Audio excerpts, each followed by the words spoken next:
الحمد للہ رب العالمین والصلاة والسلام علی سید المرسلین اما بعد فاعوذ باللہ من الشیطان الرجیم بسم اللہ الرحمن الرحیم جزا اللہ عنا سیدنا و مولانا محمدا صلی اللہ علیہ وسلم ما هو اہلہ۔ میرے دیکھنے اور سننے والوں کو السلام علیکم ورحمۃ اللہ وبرکاتہ۔ میں امید کرتا ہوں کہ اللہ تبارک و تعالی کے فضل و کرم سے آپ ٹھیک ٹھاک ہوں گے، اور میری دعا ہے کہ اللہ رب العزت آپ کو سدا ٹھیک ٹھاک رکھے۔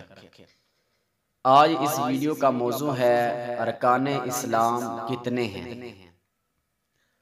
اس ویڈیو کا آغاز کرنے سے پہلے آپ تمام دوستوں سے گزارش ہے کہ جنہوں نے ابھی تک لرن اسلام چینل کو سبسکرائب نہیں کیا وہ لرن اسلام چینل کو سبسکرائب کر لیں اور بیل آئیکن کو دبا لیں۔ اللہ تبارک و تعالی آپ کو جزائے خیر عطا فرمائے۔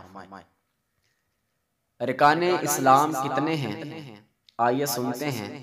صحابی ابن صحابی حضرت سیدنا عبداللہ ابن عمر رضی اللہ تعالی عنہ سے روایت ہے کہ سرکار مدینہ صلی اللہ تعالی علیہ وآلہ وسلم فرماتے ہیں کہ اسلام کی بنیاد 5 چیزوں پر ہے۔ اسلام کی بنیاد 5 چیزوں پر ہے۔ نمبر 1، اس بات کی گواہی دینا کہ اللہ تبارک و تعالی کے سوا کوئی عبادت کے لائق نہیں، اور محمد صلی اللہ تعالی علیہ وآلہ وسلم اس کے خاص بندے اور رسول ہیں۔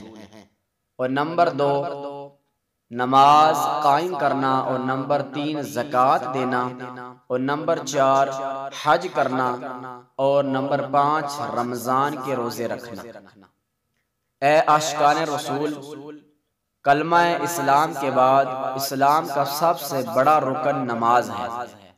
یہ ہر عاقل بالغ مسلمان مرد و عورت پر فرض عین ہے، یعنی جس کا ادا کرنا ہر عاقل و بالغ مسلمان پر ضروری ہے۔